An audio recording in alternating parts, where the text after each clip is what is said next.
Século XIX. O mundo precisa de um canal interoceânico.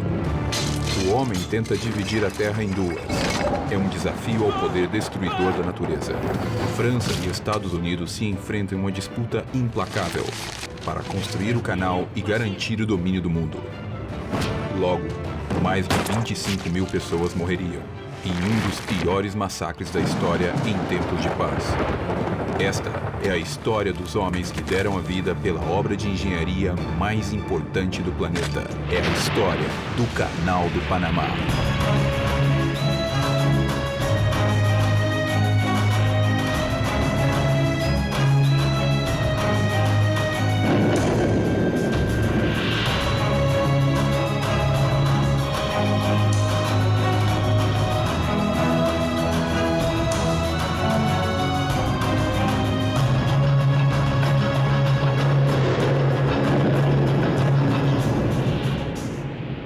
O homem representa o orgulho francês como poucos. O diplomata Ferdinand de Lesseps é o centro da atenção pública depois de ter conseguido construir o Canal de Suez no Egito. Agora, dobra a aposta e quer conseguir construir um canal que una o Oceano Atlântico com o Oceano Pacífico pelo Panamá, antes que os Estados Unidos demonstrem interesse pela mesma ideia.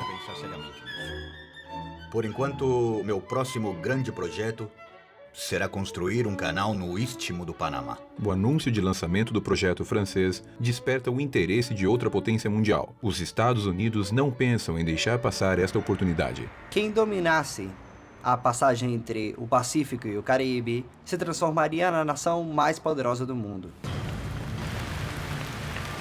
Os Estados Unidos não perdem tempo. Precisam encontrar um caminho possível antes que os franceses.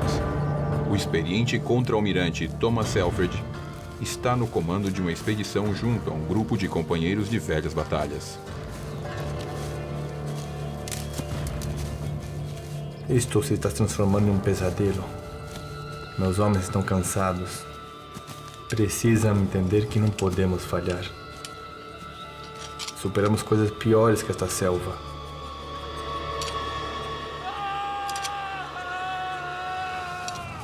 Este é um dos lugares mais selvagens e desconhecidos do mundo. Só existem rumores e lendas sobre os horrores dessa selva tropical. Selfridge e seus homens logo comprovam que esses rumores são uma drástica realidade.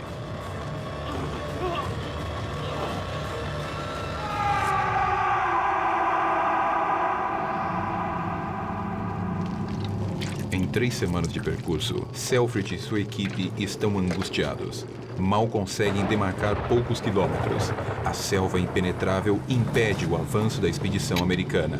Um a um, os seus homens vão caindo pelo caminho. Isso é um inferno. Vamos ficar bem. Vamos ficar bem.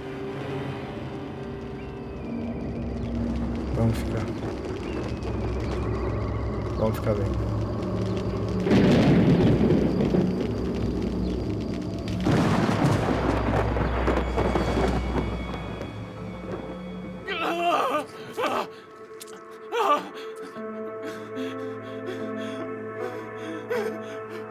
O Panamá está matando-os lentamente.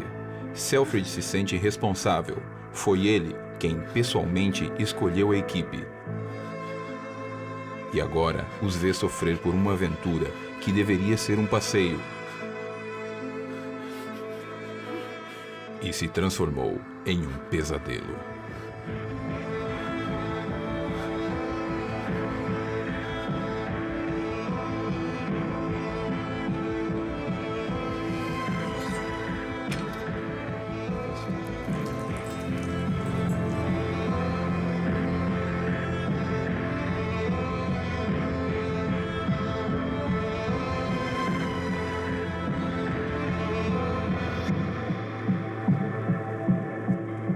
Você sempre esteve do meu lado, desde o primeiro dia. Confiou em mim. Mas não posso falhar. O país também confia em mim. Desculpe.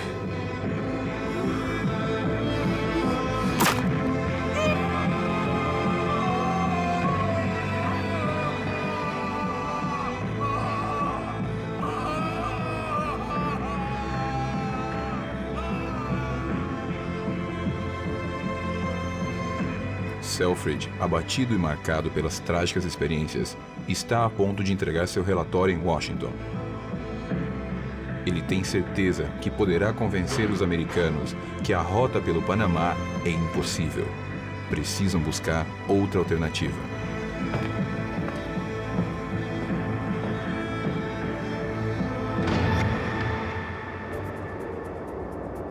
Os franceses precisam se apressar se quiserem ganhar dos americanos. Ferdinand de Lesseps convoca Lucien Wise, um experiente engenheiro naval sobrinho neto de Napoleão Bonaparte, e juntos precisam traçar um possível caminho do canal. O clima em si do Panamá era extremadamente inóspito. Os mapas eram quase inúteis. Podiam conter erros de 25 quilômetros na localização de uma montanha ou na nascente de um rio. Atravessavam pântanos, montanhas, rios caudalosos que há 150 anos demoravam semanas para serem atravessados. Wise viaja para o Panamá não só para cumprir a missão, Que Deus lhe acompanhe, engenheiro. O futuro da França está em boas mãos. mas também em busca de sua própria glória. Mas a selva se prepara para recebê-lo com horrores desconhecidos.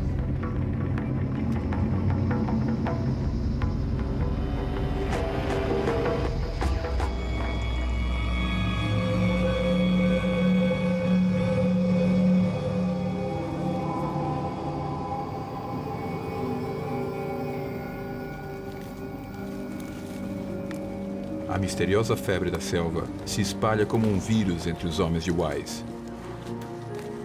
Não podem enfrentá-la. Não podem escapar.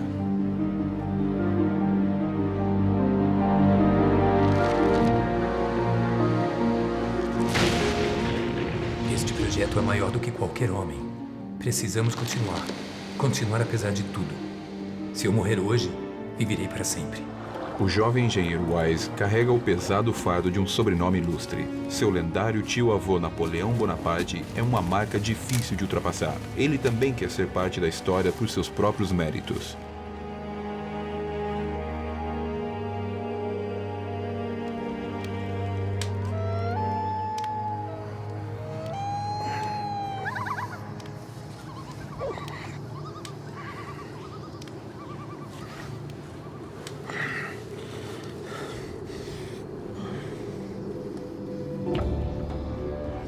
A febre está sedenta de sangue e leva o seu último homem. Pierre!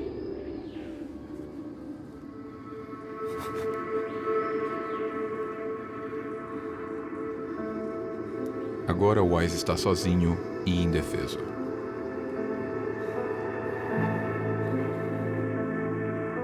Está perdido no meio da selva. A única opção é continuar.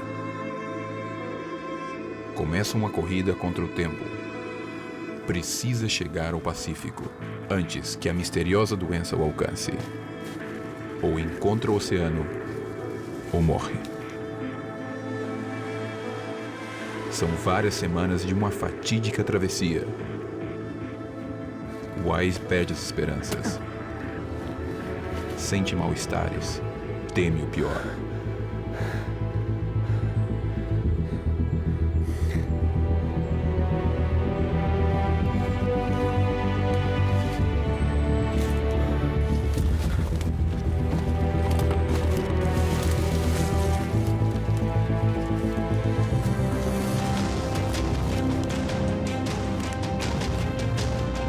Finalmente, Lucien Wise consegue atravessar a selva e chega ao impressionante Oceano Pacífico.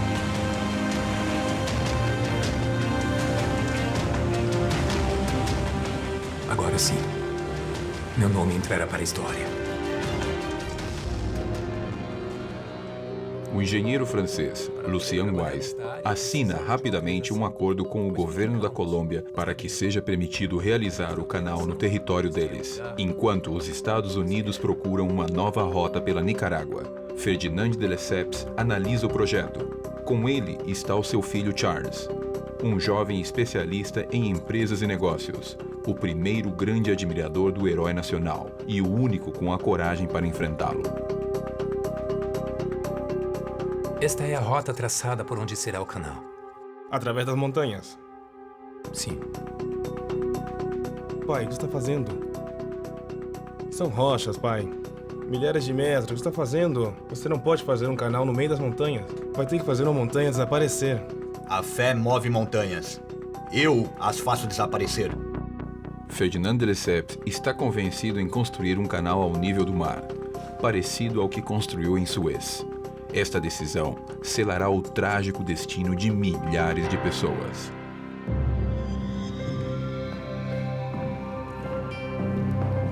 É o momento da verdade. Em Paris, os melhores engenheiros do mundo foram convocados para uma reunião. Devem decidir qual dos dois projetos é o melhor. Só pode haver um ganhador. Thomas Selfridge e Ferdinand de Lesseps se encontram frente a frente pela primeira vez. A França e os Estados Unidos competem para ganhar o controle do comércio mundial. Uma nova superpotência surgirá desta reunião. Ferdinand de Lesseps era mais que um empreendedor.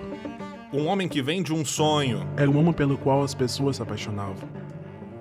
O francês expõe as vantagens de um canal no Panamá. Nunca menciona as misteriosas doenças que atacaram os homens de Wise. O contra-almirante Selfridge apresenta um projeto passando pela Nicarágua. É um canal com eclusas, mais prático e econômico que o projeto francês. Será um canal no nível do mar, igual ao canal de Suez. Nicarágua é o único lugar possível para fazer um canal. Já fiz no Egito. Agora vou fazer no Panamá. Senhores, na Nicarágua existe um lago navegável. Só 12 anos de trabalho nos separam de um novo mundo. A selva do Panamá é uma fogueira de morte. E lá os espera um extermínio massivo. Os engenheiros votam. Ferdinand de Lesseps confia em seu triunfo porque a maioria dos presentes são franceses. Mas Selfridge também tem certeza que vai ganhar. Estes homens colocam em jogo o empreendimento mais importante de suas vidas. Estes países, o mais importante de sua história.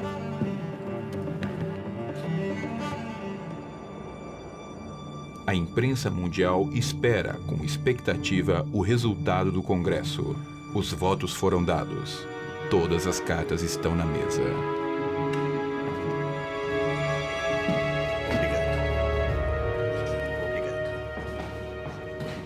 O projeto francês de um canal no Panamá ganha por uma margem muito baixa. É tudo o que Ferdinand de Lesseps precisa. Está cometendo um terrível erro. Em algum momento vai se arrepender. Espero que não seja tarde demais. Excelente exposição, Sr. Selfridge. Parabéns. O senhor não conhece o Panamá. Aquele lugar é a morte. Assim como o senhor, estou disposto a dar minha vida pelo meu país. Não se trata da sua vida, e sim da vida de milhares de pessoas. Que faça uma boa viagem de volta a Washington, Sr. Selfridge. Assim começa o mais ambicioso projeto de engenharia da história. A França ganha a primeira batalha, mas não será a última. Um canal no nível do mar o favorece, pois tinha experiência com o de Suez. No entanto, as condições eram extremamente diferentes. Ele foi avisado que a época de chuvas podiam colocar em perigo um canal ao nível do mar. No entanto, a personalidade de Lesseps impôs a ideia de construir um canal ao nível do mar. Esta é a área montanhosa de Culebra. Tem aproximadamente 14 quilômetros de comprimento e 100 metros de altura. Deverá ser escavada até chegar ao nível do mar. Aqui é onde os franceses planejam dividir o continente em dois. É diferente escavar na areia do que escavar na montanha. Isso era tudo pedra. Isso não era brincadeira.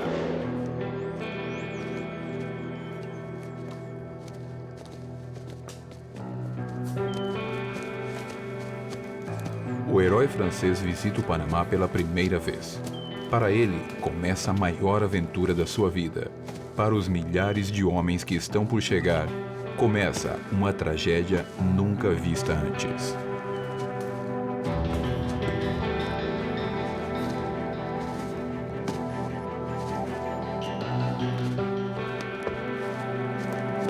de Lesseps passa poucos dias em sua visita ao Panamá.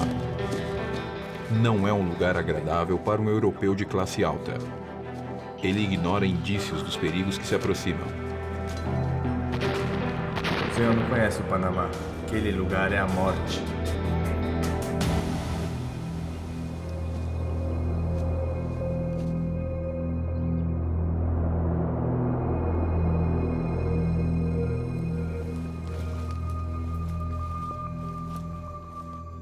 É aqui, Wise? Aqui.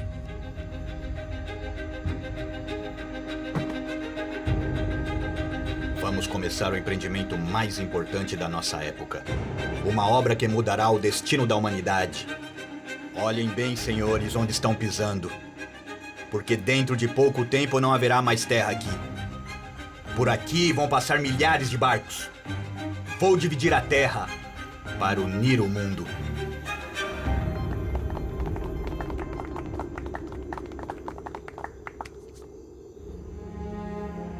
Obrigado.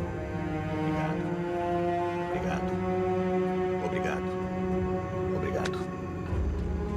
Não existem no Panamá árvores suficientes para as passarelas que vão precisar. Em algum momento vai se arrepender. Espero que não seja tarde demais. Nada faria o francês supor que, de repente, o destino causaria tanto dano. A França ganha apoio internacional para a construção de um canal no Panamá. Precisam escavar uma descomunal cadeia montanhosa. Uma selva repleta de perigos. Misteriosas doenças mortais. E a força indomável da natureza. Esperam os milhares de trabalhadores que estão por chegar.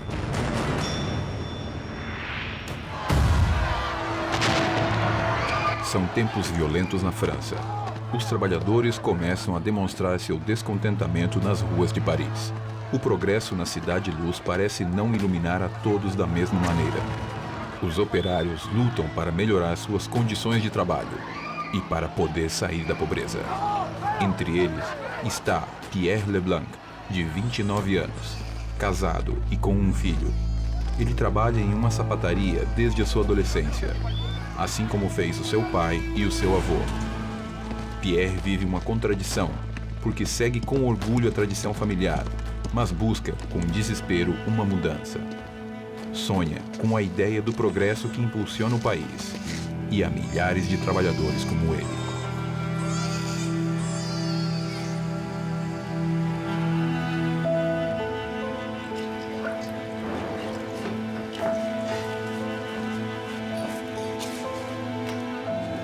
A ideia do progresso está dando voltas no ambiente. Pierre sonha, como milhares de pessoas das classes trabalhadoras. Tem pouquíssimas economias, mas está disposto a investir tudo.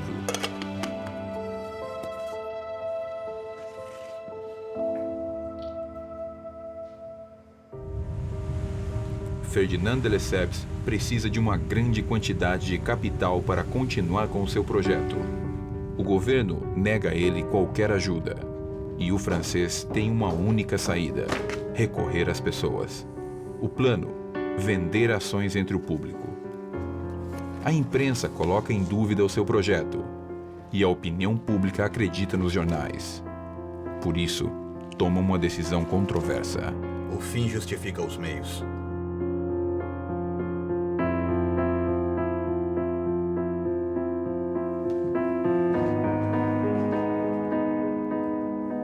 Ferdinand e Charles se reúnem em segredo com os donos dos jornais mais importantes da França.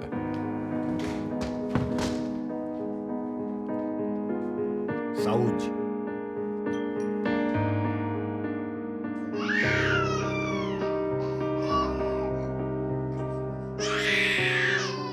A arriscada jogada de Ferdinand se vê refletida no papel e chega ao grande público. O Panamá se transforma no investimento do momento.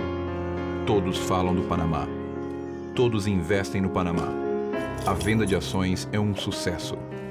O Panamá é sinônimo de progresso. de crescimento, de esperança.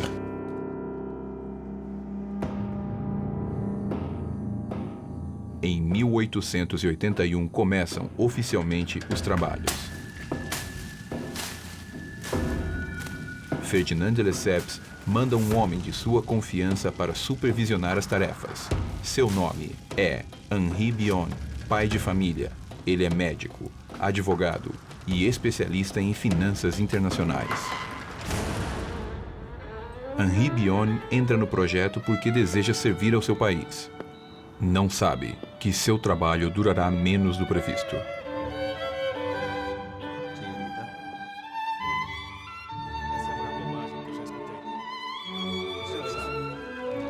Algo para beber? Sim, por favor. Mas bem, de todos os modos, podemos tentar alguma coisa. Temos que nunca perder dinheiro. Não percebe? Desculpe. Somos 13. O senhor é o número 13. Não sou supersticioso, senhora. O senhor perderá por todos nós, senhor Bione.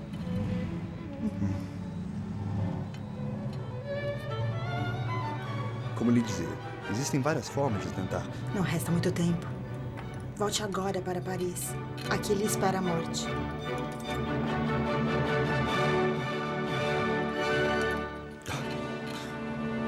Mulheres. Em 1881, chegam mais de 2.000 novos trabalhadores, a maioria recrutados da Jamaica e de Nova Orleans. Entre eles está Patrick Evans. Foi criado como escravo por uma família do sul dos Estados Unidos e conheceu a liberdade com o fim da Guerra Civil Norte-Americana. Patrick é casado e pai de uma menina de 3 anos. Como todos os trabalhadores, chega ao Panamá em busca de um futuro melhor. A civilização abre caminho. Os homens desmatam e limpam a selva ao longo do traçado do canal. Não resta muito tempo. Volte agora para Paris. Aqui lhe espera a morte. O senhor perderá por todos nós, senhor Bione. Poucos dias depois da advertência da senhora, Henri Bion encontra a morte.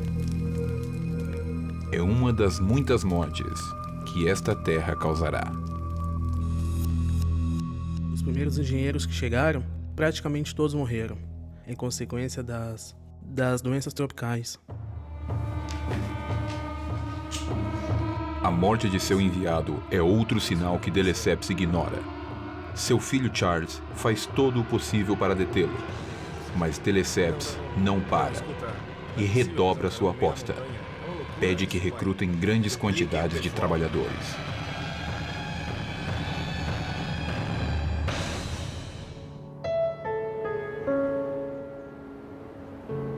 O escravo americano libertado, Patrick Evans, e os quase 3.000 trabalhadores que se incorporaram para construir o canal trabalham em condições extremas. Suas necessidades básicas não são atendidas. As mortes por doenças desconhecidas se multiplicam. Ninguém sabe exatamente como são produzidas, nem como se contagiam, mas existem rumores sobre uma estranha forma de propagação. Esses são os vapores. São trazidos pelo vento. O medo se espalha entre os homens. Acreditam que quanto mais terra escavarem, mais vapores mortais irão liberar.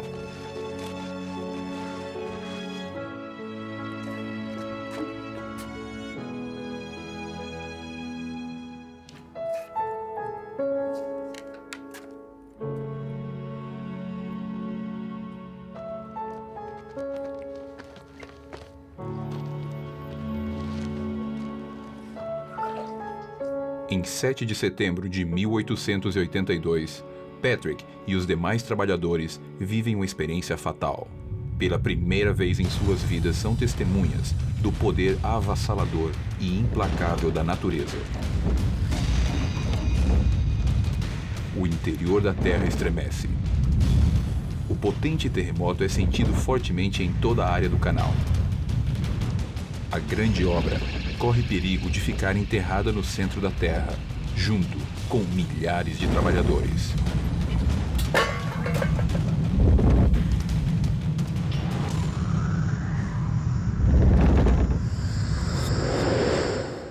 caíram várias casas, várias igrejas coloniais na velha cidade de Porto Belo caíram, a igreja de Cruzes caiu, caíram as torres da catedral e desmoronou a fachada do cabildo. Várias estruturas da obra sofrem graves estragos. Estima-se que mais de 100 pessoas morreram. Onde o sonho de unir o mundo é construído, a desolação impera.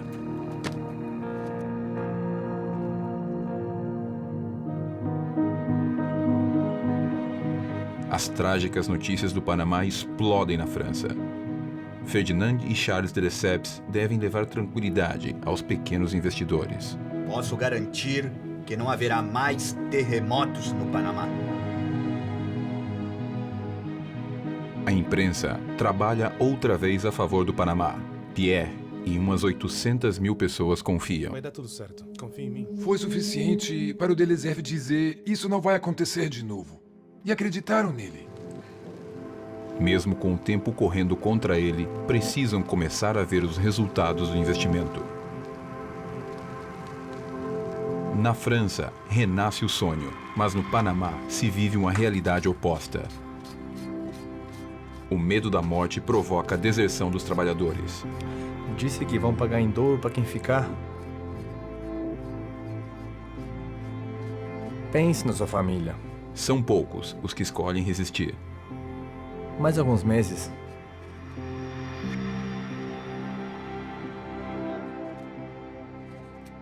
Está bem. Mais alguns meses.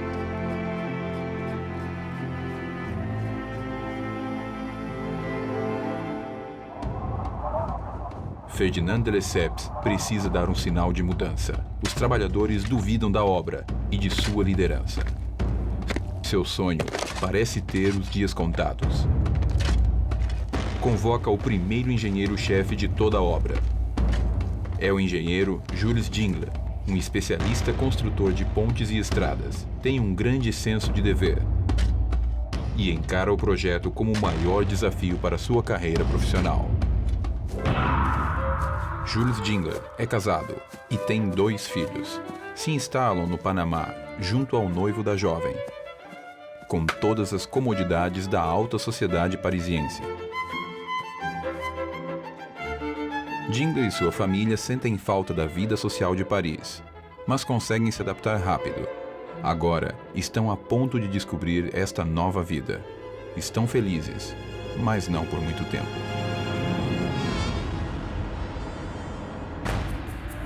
O novo diretor-geral termina com a desordem no Vale de Culebra.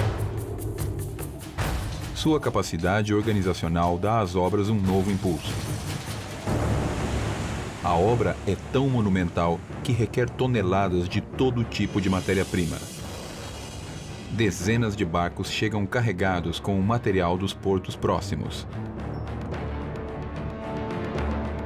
Carlos Vallejo é o capitão de um desses barcos.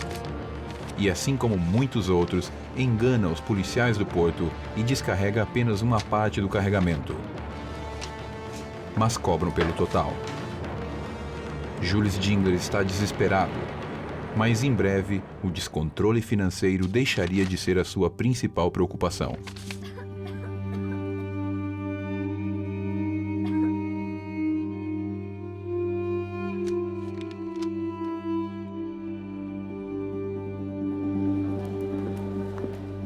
A jovem Louise Dingler agoniza no hospital. Apresenta calafrios, tremores, convulsões, febre alta e muita sede. O Panamá atinge Jules Dingler onde mais lhe dói. E a ambição de golpistas como Carlos Vallejo também castiga o diretor-geral. Os golpes se multiplicam. O mecanismo fraudulento se repete poucos dias depois da primeira entrega. O barco retorna e entrega o resto do carregamento, mas volta a receber por outra carga completa. Então, o mesmo material é pago 2 vezes. Como Carlos Vallejo, centenas de fornecedores fazem a mesma coisa. A doença de Louise progride implacavelmente. Ela sofre enxaquecas insuportáveis, Ela está morrendo. dores agudas nas costas e pernas, Depois de 2 dias, o corpo fica amarelo. Louise vomita sangue bem escuro. É o tristemente famoso vômito negro. Depois, a temperatura do corpo diminui. Sua pele fica fria como uma pedra. E, finalmente, encontra a paz.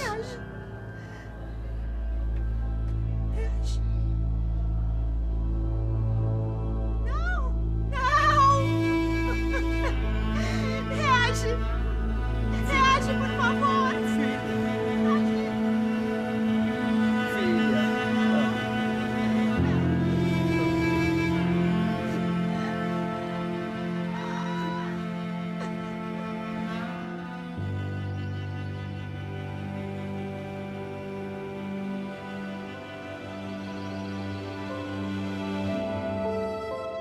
Jules Dingler, como muitos outros, estava convencido que as doenças no Panamá ocorriam pela sujeira das ruas e a vida promíscua.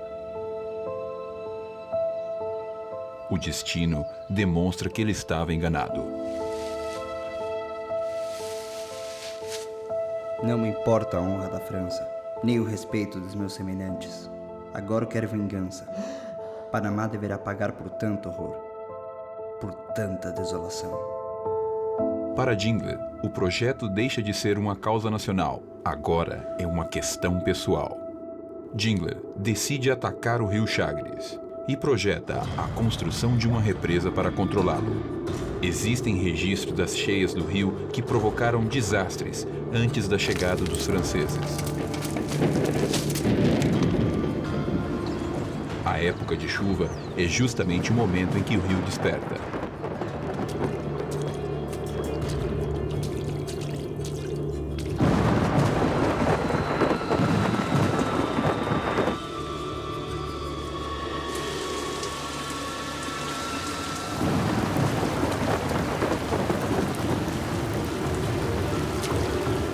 O rio parece perceber que Dingler pretende controlá-lo e reage. O grande desconhecido está prestes a dar a Jules Dingler uma amostra do seu poder selvagem.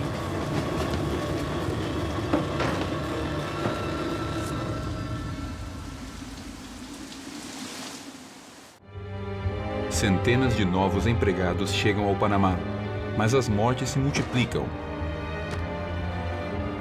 Jules Dingler, o novo diretor-geral, sofre a morte de sua filha e busca vingança. Mas se depara contra a enchente de um grande desconhecido, o poderoso rio Chagres.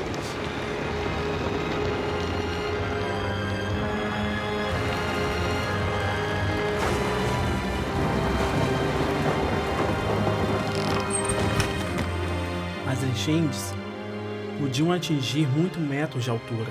A correnteza realmente era muito forte e era muito difícil detê-las. O Chagres cruzava a rota, o canal, 40 vezes. O que você vai fazer com semelhante monstro hidrológico como o rio Chagres? Precisa dominá-lo de alguma forma. É um forte golpe para o projeto. Os danos materiais são muitos. O efeito psicológico é devastador, mas Jules Dingler resiste. Mesmo que o Panamá continue atacando-o sem piedade, sua mulher lhe comunica uma notícia trágica. Há poucos dias da morte de sua filha, também morre o noivo da jovem. A causa é a mesma: febre amarela. A Terra continua descarregando seu poder destruidor sobre o engenheiro, sua família e milhares de trabalhadores. Jules Dingler se encontra em um campo de batalha, no meio de uma guerra que não escolheu lutar, mas da qual já não pode escapar. Seu adversário está em todas as partes e ninguém sabe quando irá atacar outra vez. Terra de morte, levou minha filha. Vou acabar com seu ventre. Vou deter seus rios e derrubar suas montanhas.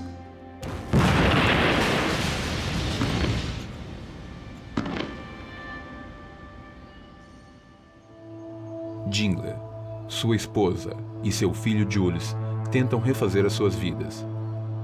Resta muito pouco ao que se apegar, apenas eles mesmos. Mas um dia, o jovem Jules sente um mal-estar.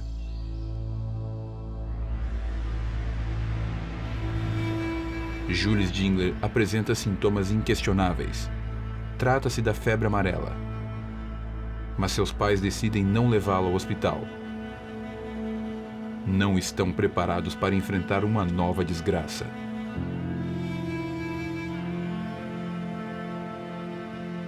Poucos dias depois de ter apresentado os sintomas, o jovem Jules Jingler, o último filho da família, morre. O casal está devastado. Mas Jingler resiste e se apega à sua esposa. Agora, ela é a única coisa que o mantém vivo. No entanto, um dia antes da festa do Ano Novo de 1885, Jules Jingler recebe o golpe de misericórdia.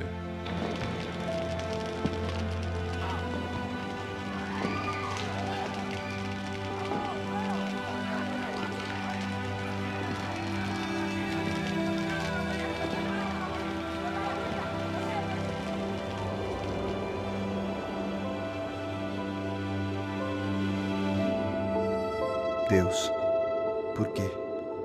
Por que não me leva? Logo iremos nos reunir, meu amor. Estaremos todos juntos outra vez. Prometo.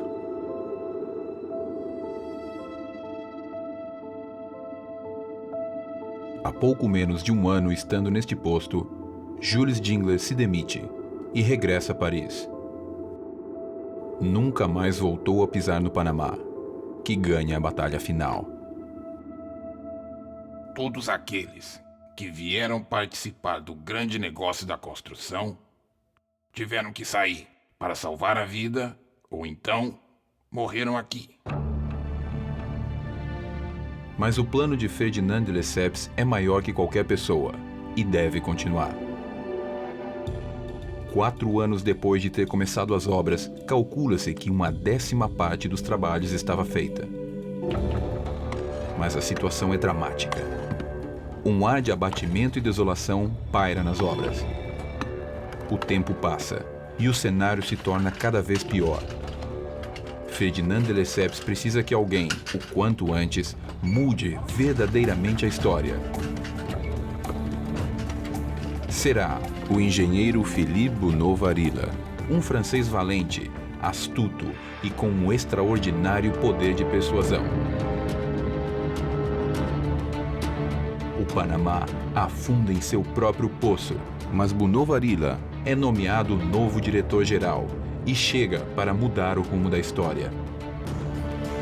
Trabalha pela honra da França, mas também por ambição pessoal. Todas as suas economias estão investidas na companhia.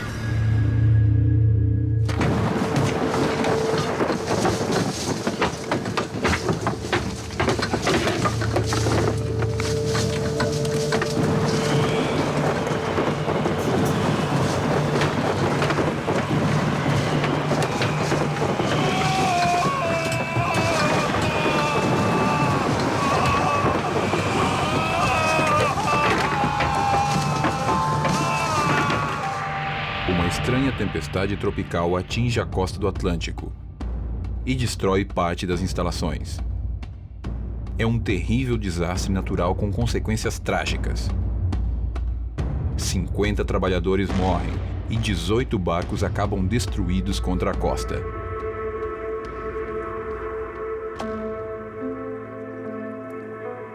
O ataque da natureza é implacável, impiedoso e fatal. O operário americano, Patrick Evans, perde as esperanças. Seu sonho de um futuro melhor fica sepultado debaixo da água. Somente fica o presente.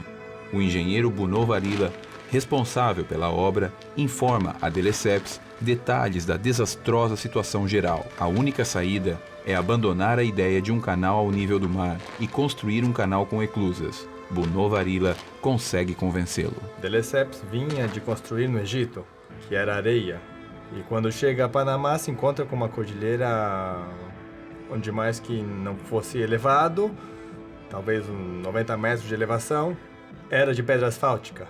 Isso, somado à insalubridade, ao devastador que foi para todos a febre amarela, sem dúvida esse projeto está totalmente destinado ao fracasso. De Lesseps precisa pedir mais dinheiro às pessoas. E para isso precisa despertar novamente a confiança. Convoca vários engenheiros para trabalhar no novo desenho das eclusas, entre eles o famoso Gustave Eiffel, responsável pela torre símbolo de Paris. Mas seu plano não dá certo. As ações da empresa caem vertiginosamente. O trabalhador francês Pierre Leblanc não acha uma saída. Tudo vai ficar bem. Escutou? Escutou?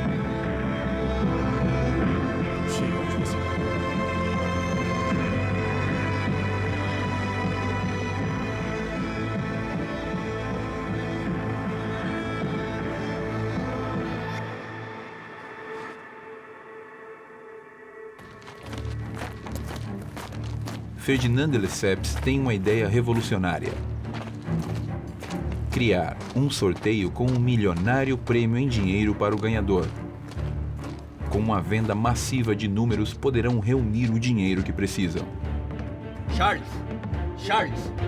Os de Lesseps conseguem ordem da Câmara de Legisladores para lançar o sorteio e empreendem uma turnê de promoção pelo país inteiro.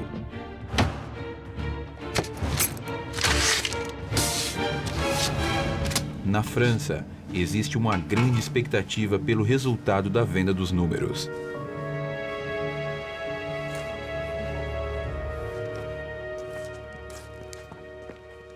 Foi um sucesso absoluto.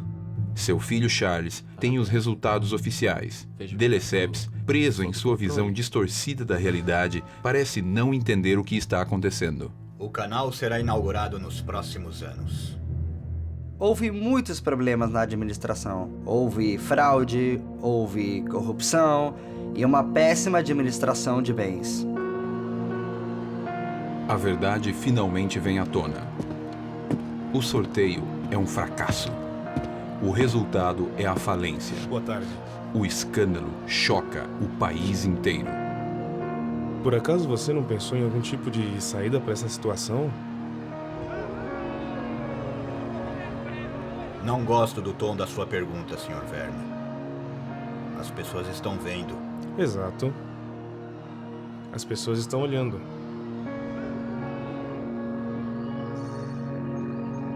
Aquele que em algum momento foi considerado o herói nacional cai, e o golpe provoca uma crise econômica que atinge a todos os franceses. Ferdinand e Charles de Lesseps são julgados por desvio de fundos e propaganda enganosa.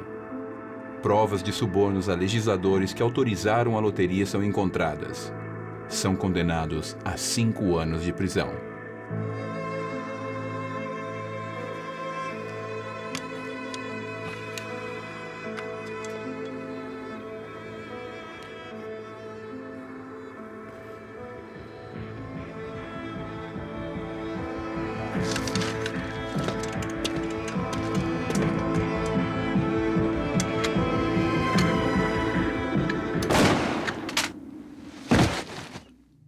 O fracasso do canal francês termina com um julgamento aparatoso, onde vai preso o filho de Ferdinand de Lesseps. Ferdinand de Lesseps se salva da prisão devido à idade avançada.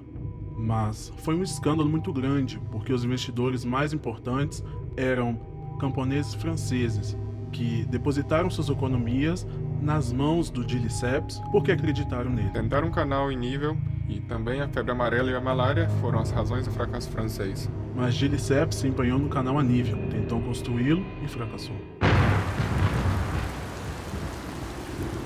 As obras são paralisadas. É o final do sonho francês. Nunca na minha vida perdi dinheiro. E esta não será a primeira vez.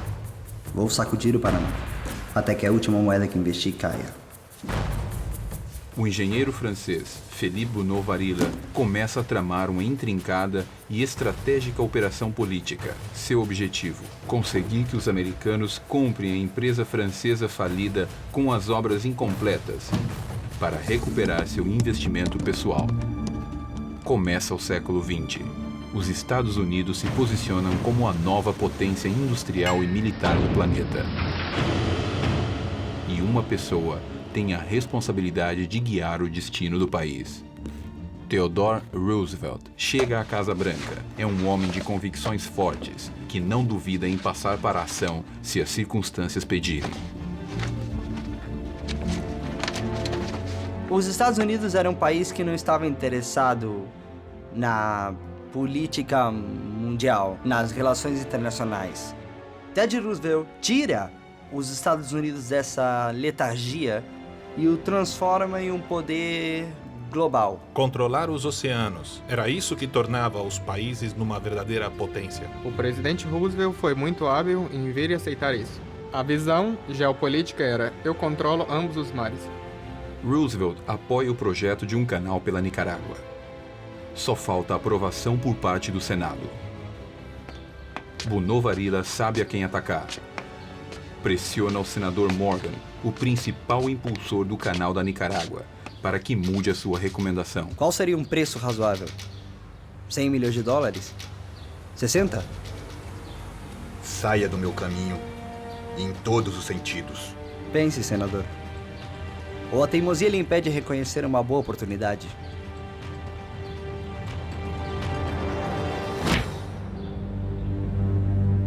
Apenas um golpe não seria suficiente para derrubar Philippe Bonneau-Varilla. Ele seria o responsável de virar o rumo da história e, para isso, mudará o campo de batalha. Vai levá-lo do terreno político até a rua.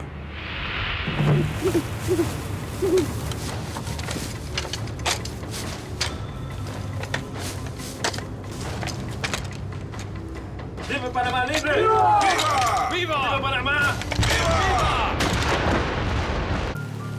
As catástrofes naturais atingem o Panamá. A companhia francesa colapsa em meio a um escândalo financeiro e o sonho francês cai por terra. O presidente Roosevelt impulsiona o projeto de um canal na Nicarágua, mas o astuto engenheiro francês Bonneau-Varilla quer que os Estados Unidos comprem as obras do Panamá e não pensa em desistir. Philippe Bonneau-Varilla está em uma encruzilhada. O Senado norte-americano parece se inclinar por um canal na Nicarágua, mas ele e Roosevelt vão mudar o destino. O presidente descobre uma informação que dá uma guinada em seu plano. A desaparecida companhia francesa quer vender tudo. 40 milhões de dólares, que hoje são aproximadamente 1 bilhão.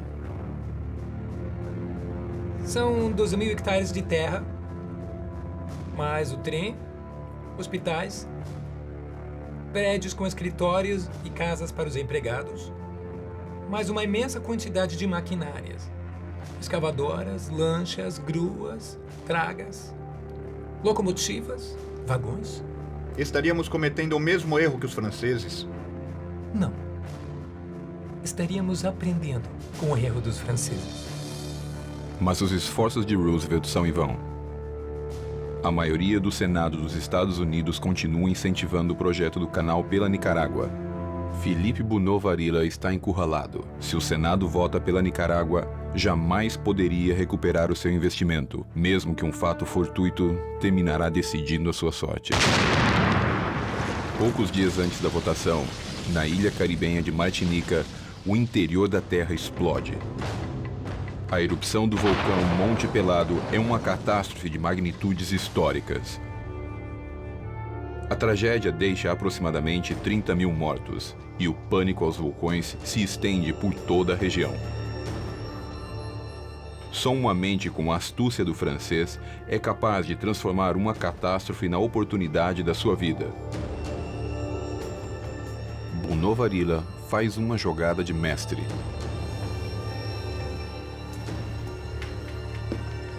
O selo oficial da Nicarágua tem a paisagem de um vulcão. Bonovarila envia uma carta para cada senador com esse selo. Quando os senadores estavam para tomar a decisão, Bumal Varila mandou um famoso selo do vulcão Momotombo em erupção e diz: os senhores não podem construir um canal em um lugar que está repleto de vulcões. É o dia da votação definitiva. Nos Estados Unidos, a expectativa é enorme. É o dia da votação no Senado do destino do canal. Nicarágua ou Panamá? Bonovarila está a ponto de ganhar ou perder tudo.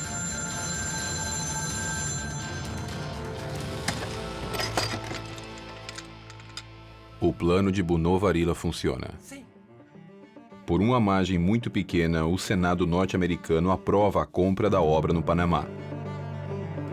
Os fatos destes dias protagonizados por Roosevelt e Bonovarila são considerados por muitos como uma obra-prima na arte da influência política.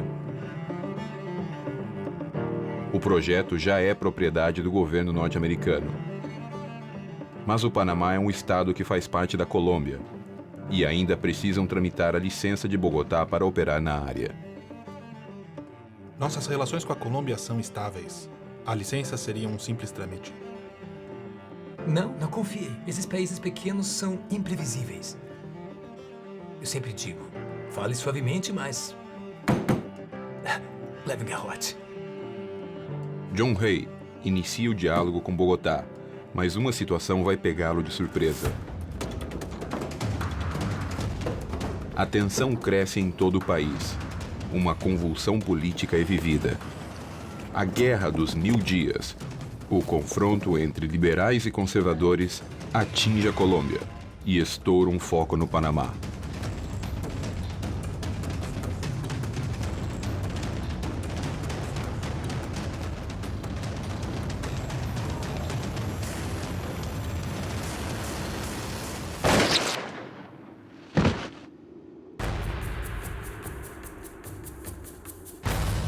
Para Roosevelt, é uma grande ameaça. Seu objetivo está em xeque, mas ele não pensa em retroceder. Nem sequer está disposto a esperar. Roosevelt ordena o desembarque de tropas para proteger a região, sem ter solicitado autorização da Colômbia.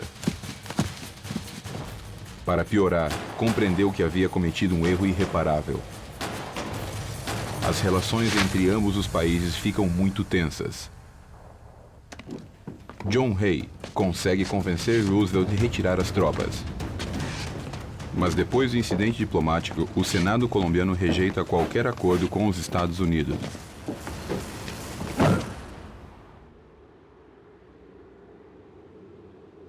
A Colômbia pretende deter o avanço da civilização. Ou não? As opções de Roosevelt se esgotam. Ele acredita que tanto esforço foi em vão. Junto com John Hay, levam a situação ao extremo. Analisam a possibilidade de uma guerra com a Colômbia. No Panamá, do meio da selva, nasce um movimento separatista. Um grupo armado que deseja a independência. Seu líder é o Dr. Manuel Amador Guerreiro, um reconhecido médico de trem. Amador Guerreiro nasceu na Colômbia, mas sempre se considerou um panamenho. Está casado, tem um filho e um ideal pelo qual lutar. O Dr. Manuel Amador Guerreiro era um médico da companhia Panama Railroad Company, que pertencia a um grupo de investidores americanos e é escolhido pelos donos e se torna responsável por liderar o movimento de independência. O líder insurgente e seus homens fazem reuniões secretas. Se a informação vaza para Bogotá, seria o final do movimento. Os rebeldes são poucos e quase não têm recursos. Manuel Amador Guerreiro toma uma decisão estratégica. O rebelde líder panamenho embarca para os Estados Unidos para buscar apoio militar e econômico. Ao chegar aos Estados Unidos, se encontra com o único homem que conhece o Panamá e tem o poder para abrir as portas da Casa Branca.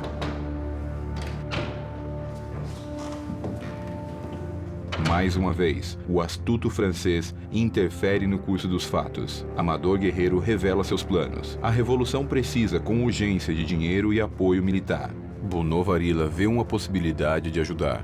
Não pensa em parar até recuperar seu investimento. No momento, não fale com ninguém. Nem visite lugares públicos. O risco da informação vazar é muito alto. E como você sabe, Amador, há muitas coisas em jogo. Algo para beber? Sim, por favor. Com licença. Os revolucionários se encontram em uma encruzilhada. Deverão enfrentar as tropas colombianas que os superam em número. 500 colombianos desembarcados em Colón. A Revolução, Roosevelt e o Canal estão a ponto de perder tudo.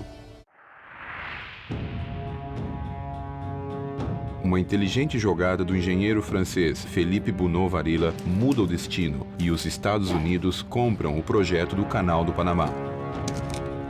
Sem saber que no Panamá um movimento revolucionário está sendo organizado. Seu líder, Manuel Amador Guerreiro, se encontra com Felipe Bunó Varilla, que atua como elo com o governo e trama o plano definitivo. Bunó Varilla pega um trem para Washington. Consegue uma entrevista com o presidente americano Theodore Roosevelt. O resultado do encontro define suas chances de recuperar seu dinheiro e o futuro do Panamá. Uma revolução.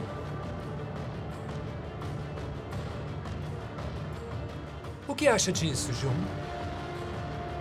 Engenheiro, pelas normas de moral internacional, os Estados Unidos não podem dizer que apoiam uma revolução. No entanto,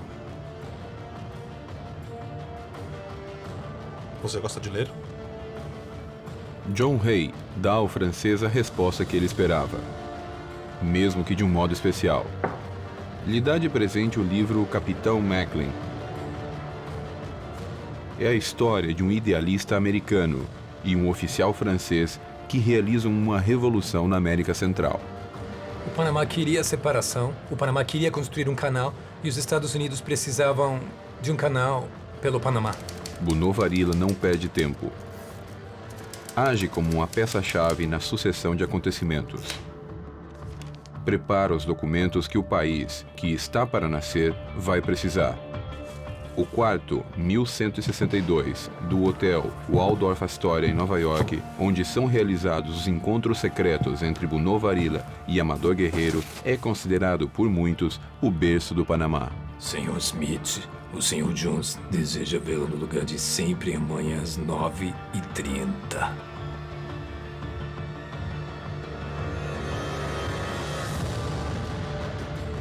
É o último encontro secreto entre Bunó Varilla e Amador Guerreiro.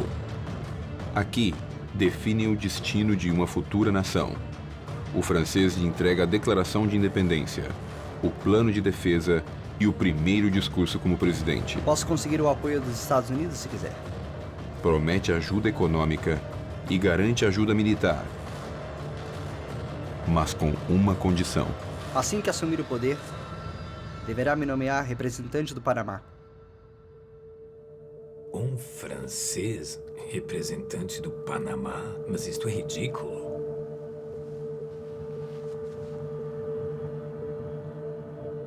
A nova bandeira. É outra jogada inteligente. Vários passos mais à frente dos fatos. Para Amador, a proposta do francês é uma ofensa.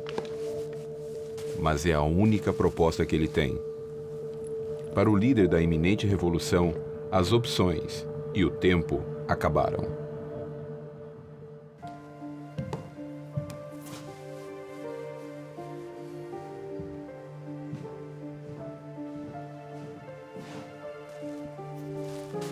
Amador volta no primeiro barco ao Panamá. A revolução deve começar o quanto antes, ou talvez ele não volte a ter outra oportunidade.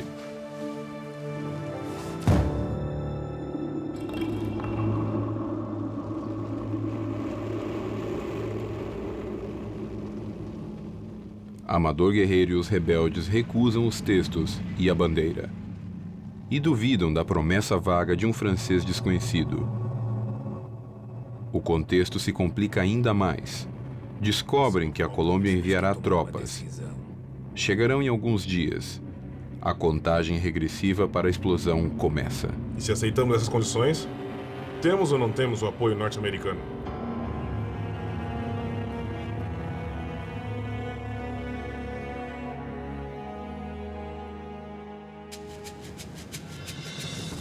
Na manhã de 2 de novembro, o navio USS Nashville, da Marinha Norte-Americana, chega ao litoral de Colón. Mas o alívio dura pouco. Horas mais tarde, um barco colombiano também aparece. 500 colombianos embarcados em Colón. Os norte-americanos não impediram o desembarque.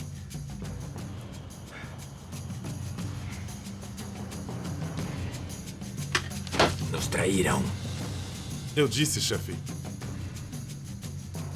Estão perdidos. A revolução não pode mais ser evitada.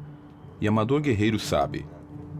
Ele se reúne com o general Huertas, comandante das tropas colombianas, que estavam há meses no Panamá, e lhe propõe aderir à revolução em troca de $65 mil, mais de 1 milhão atualmente.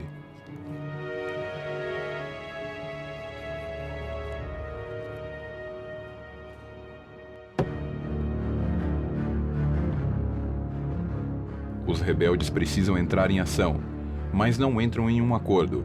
Alguns querem tomar a sede do governo, outros o quartel da polícia. Alguns pretendem emboscar os 500 soldados em Colón. O plano perfeito chega inspirado pela pessoa menos pensada. Senhores, com licença. Acho que eu tenho um plano que vai funcionar. É iniciado o plano da esposa de Amador.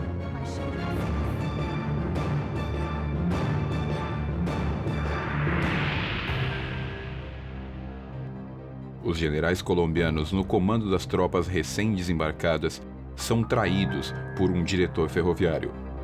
São convidados para pegar um trem até a cidade do Panamá e são informados que as suas tropas irão no próximo trem. Os generais caem na armadilha.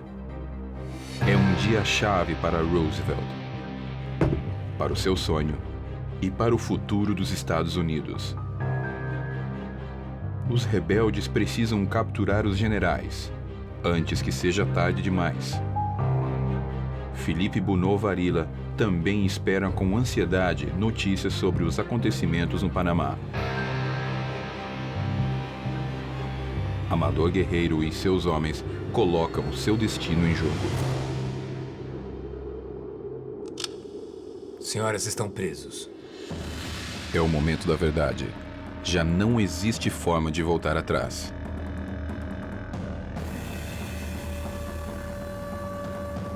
Roosevelt acompanha os acontecimentos do momento e ordena o desembarque de suas tropas.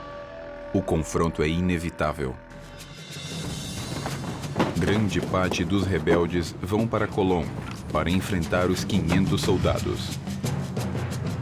Os colombianos os superam em número, mas os rebeldes lutam por um ideal. Amador Guerreiro quer evitar o derramamento de sangue e joga uma última carta para resolver o conflito sem armas.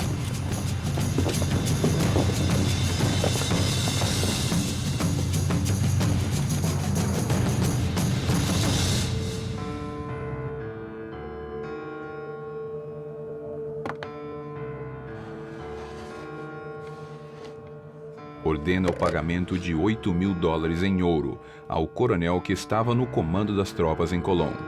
O plano funciona. Os soldados colombianos se retiram sem combater. A razão pela qual não houve mortes no Panamá foi porque houve muito dinheiro. Cada uma dessas tropas recebeu muito dinheiro para ir embora. Aqui se costuma dizer que o dinheiro pode resolver tudo.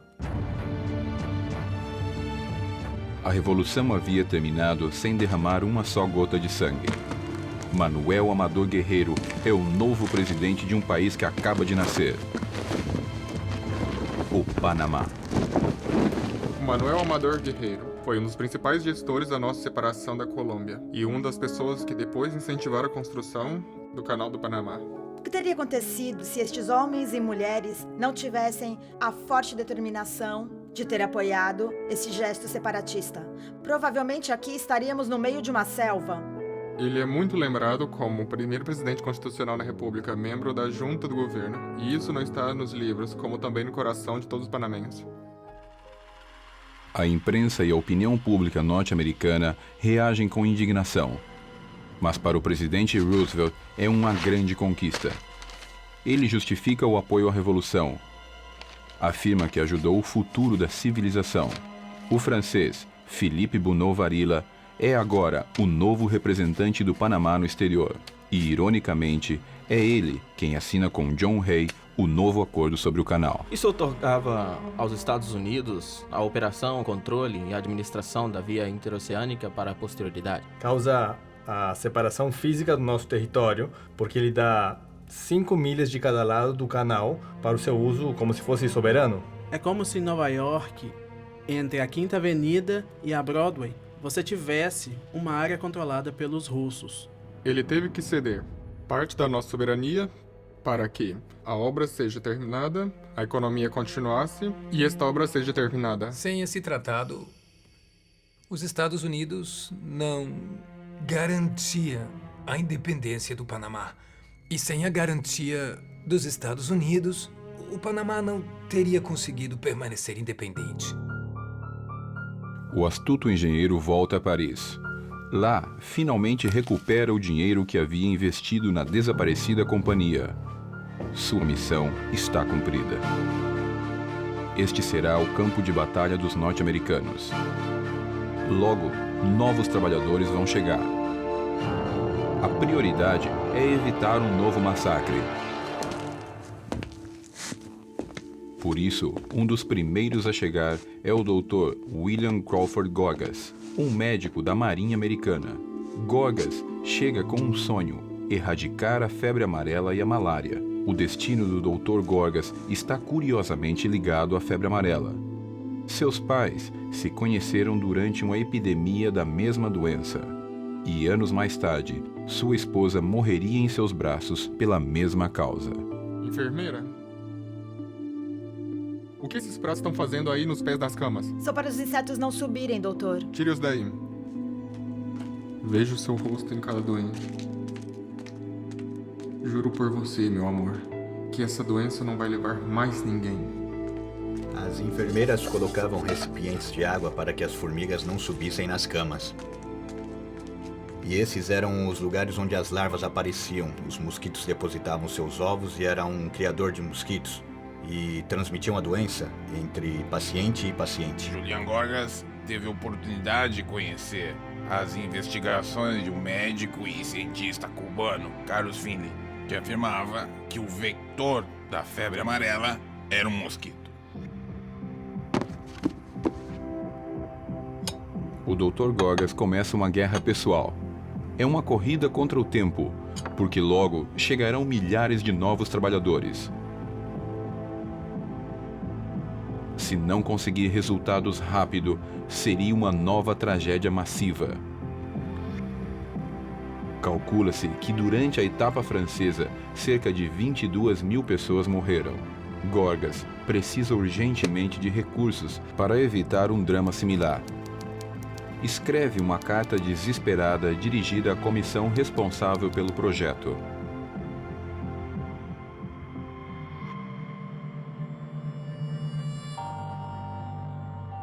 Mas os membros da comissão recusam todo tipo de ajuda. Para eles, a teoria do mosquito transmissor é ridícula. Nem todo mundo acreditava nele. Era uma novidade. Aqui as pessoas diziam que era a febre do pântano e que vinha da fumaça. Como um bicho tão pequeno podia destruir uma obra quase perfeita como um ser humano. Agora, o Dr. Gorgas está sozinho, sem recursos.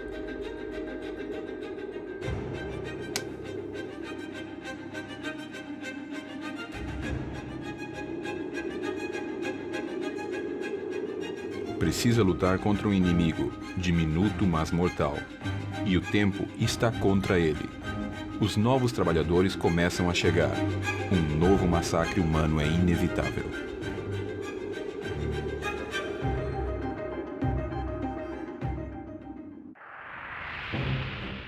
Os Estados Unidos apoiam a Revolução no Panamá e nasce um novo país. E os norte-americanos começam a operar na região. O Dr. Gorgas é um dos primeiros a chegar. Seu objetivo: erradicar a malária e a febre amarela. Precisa evitar a morte dos milhares de trabalhadores que estão por chegar. As obras são um caos. E as condições de trabalho dos empregados são terríveis. A primeira etapa dos norte-americanos lembra a dos franceses. O projeto também parece fadado ao fracasso. Mas Roosevelt não vai permitir. Já apostou demais nesse projeto e começa a exigir resultados. Convoca a quem todos chamam de o melhor engenheiro do mundo. E agora, a história toma um novo rumo. Seu nome é John Stevens. É engenheiro civil, uma lenda no mundo da engenharia. Já suportou as condições de trabalho mais extremas e é responsável por milhares de quilômetros construídos na expansão ferroviária dos Estados Unidos. Stevens encontra os trabalhadores em condições miseráveis. Passam fome, calor, dormem mal e continuam expostos às doenças. Isto é um campo de batalha. Sangue, fome. Isto é um campo de batalha. Sangue, fome, morte. A dor e a angústia estão em todas as partes. É uma guerra. Estamos perdendo. Stevens toma uma decisão que surpreende a muitos. No ano de 1907, parecia que os americanos iam fracassar também. Depois trazem este engenheiro, que havia trabalhado na estação de trem, e ele diz: vamos parar. Stevens deduz que seus antecessores escavavam só para reportar grandes quantidades a Washington. Mas não existia um avanço real. Ele repensa a estratégia do projeto e começa a pensar na obra desde zero. 800 de cada 1.000 trabalhadores deram entrada no hospital. Nesse ritmo de doença, esta construção não ia acontecer. Stevens tem um encontro com o Dr. Gorgas. O médico está pressionado. Precisa urgentemente dos recursos para deter um novo extermínio.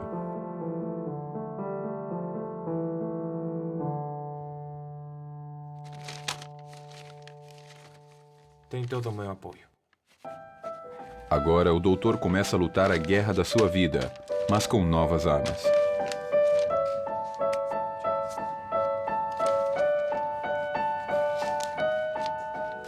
O grande sucesso dos Estados Unidos foi o fato deles terem compreendido que antes de construir o canal, eles teriam que sanear a área.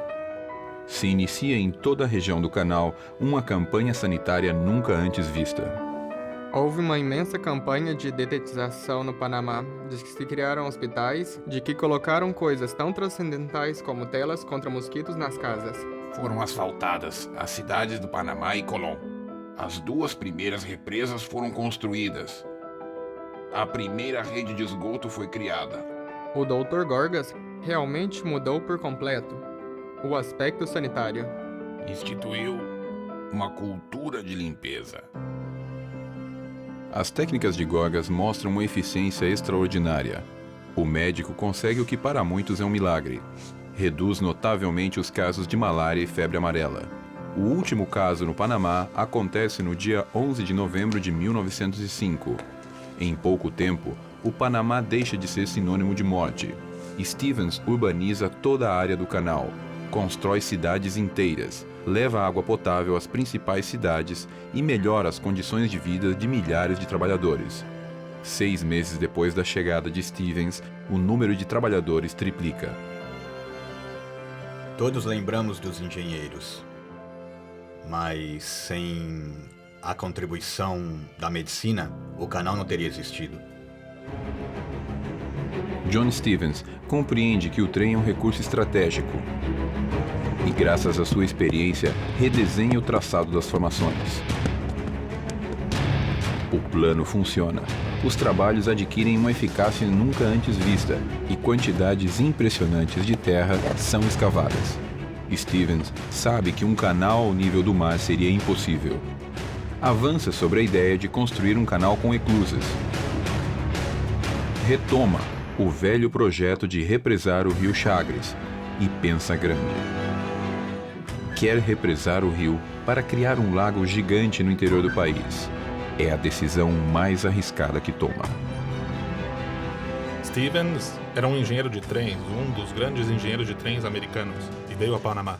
E foi ele que disse: a única maneira de fazer o canal é ter um trem realmente forte. Com isso conseguiu garantir que todo o material que estava sendo escavado podia ser retirado da área e que não teria um desmoronamento. A organização foi tão perfeita que em um período de 7 anos consegue fazer tudo o que não havia conseguido fazer em 15.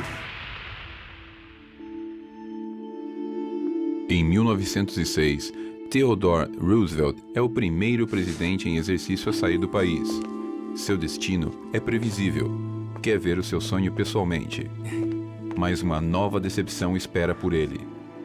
Mais uma vez, seu maior sonho escapará das suas mãos. Ele se frustra, porque vindo do setor privado e um homem carregado de tomar decisões e fazer ações, se encontrava com uma burocracia. Qual é a razão para tanta destruição, para tanta morte? O progresso não deve avançar a qualquer custo. Partimos a terra em dois sem escutar sua mensagem.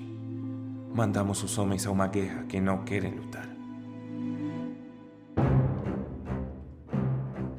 Justamente quando o projeto parece caminhar para o sucesso, o lendário engenheiro apresenta sua demissão irrevogável. Roosevelt está encurralado. Cada atraso é uma ameaça para o seu plano e para o futuro dos Estados Unidos. Precisa de um homem que não possa se demitir. Um engenheiro do exército assume o cargo. É o coronel George Washington Gittles, um oficial modelo com um grande senso de dever e alta capacidade de liderança. Um homem de personalidade forte que inspira autoridade. Vem ganhar esta guerra, com ordem e planejamento. O Rio Chagres e o Vale Culebra finalmente vão se render. Eu não vou fracassar. E muda a estrutura do projeto. É uma construção militar. Com o coronel Gittles, se exige o máximo dos trabalhadores. Às vezes, chegam aos limites extremos. A autoridade que o coronel inspira intimida os homens. O sistema de Gittles é muito questionado, mas se conseguem números recordes de terra escavada. Em apenas um ano, são escavadas metade da terra e pedra que os franceses tinham demorado quase 17 anos para remover. Gittles duplica as detonações no Corte Culebra, mas muitos trabalhadores não têm a capacitação necessária. É uma combinação fatal.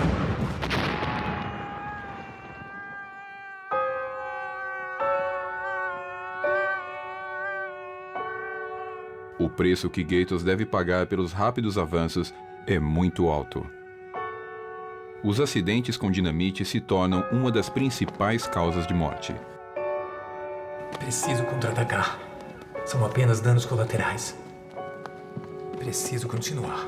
Ele tinha ordens de construir o canal e tinha que construí-lo, ponto. O coronel inicia a obra de engenharia mais ambiciosa da história. É a construção de 2 eclusas gigantes, 6 para cada sentido da passagem dos barcos. Terão 33 metros de largura e quase 305 metros de comprimento. Nesse momento, esta foi a maior estrutura de concreto esvaziada no momento.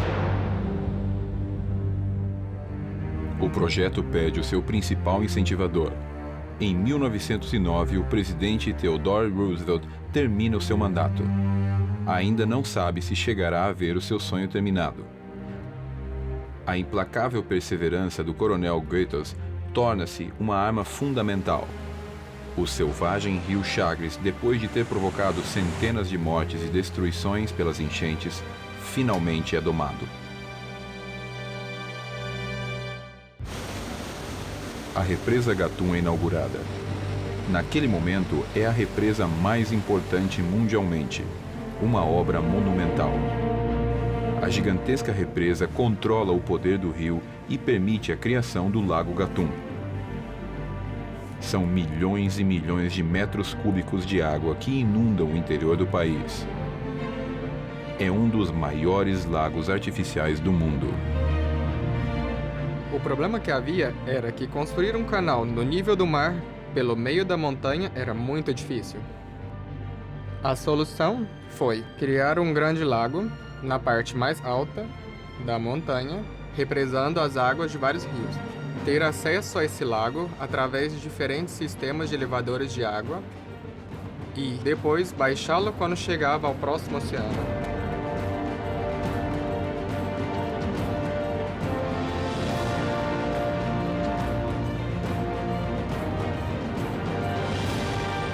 As gigantescas eclusas exigem 4 anos de trabalho pesado. As capacidades técnicas e humanas são levadas ao limite. Mas o objetivo é cumprido. Em toda guerra, se quiser vencer, é preciso pagar um preço. Quem triunfa são os que continuam com força pra frente. Os que ficam no caminho. É a última detonação que falta para terminar os trabalhos no Corte Culebra. Centenas de homens deixaram as suas vidas aqui.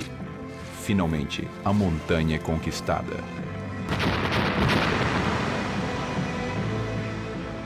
A felicidade surge onde houve tristeza.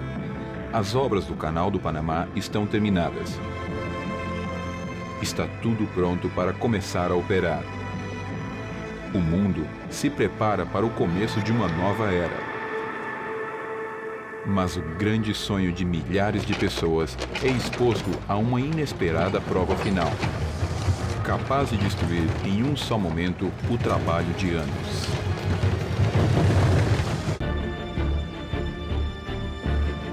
O engenheiro John Stevens consegue estabelecer as fundações para construir o canal, mas se demite. O presidente convoca um engenheiro do exército, que impõe a sua autoridade e consegue avanços nunca antes vistos. É o general Goethals. A montanha perde a batalha final no Corte Culebra. Agora o canal está pronto para começar a operar. Mas enfrenta uma última prova frente ao poder da natureza.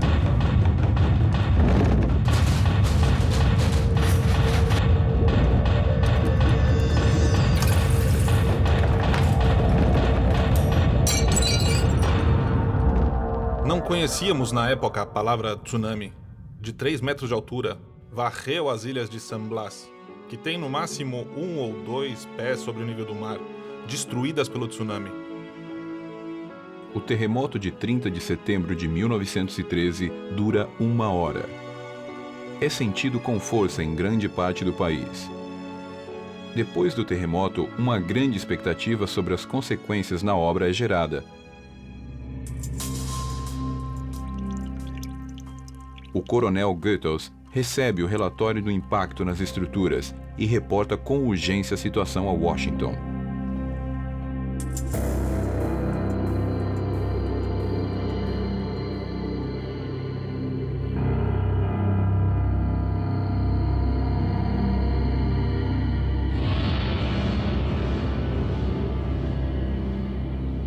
As eclusas, a represa e todas as obras do canal não sofreram nenhum tipo de estrago.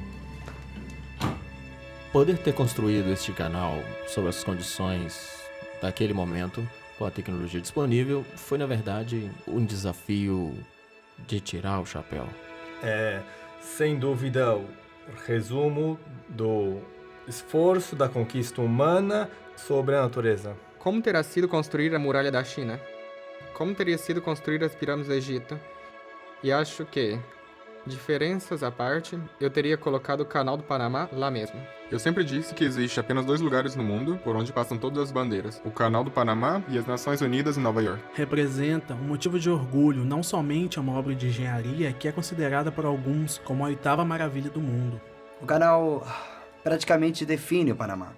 Existimos como nação, como país, por causa do canal. E todos os homens, desde os pedreiros até os dinamiteiros, os que manejavam essas prodigiosas máquinas que a Revolução Industrial estava produzindo, os cozinheiros, todos sentiam muito orgulho. Uma homenagem a esses homens e mulheres que participaram e que em muitos casos não sobreviveram à obra e que estão aqui enterrados. –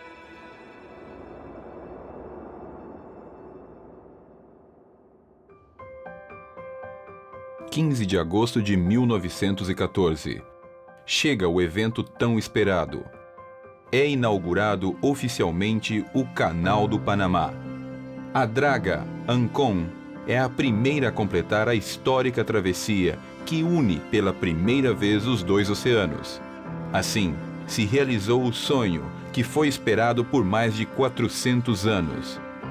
Desde 15 de agosto de 1914, a Terra está dividida e o mundo está unido.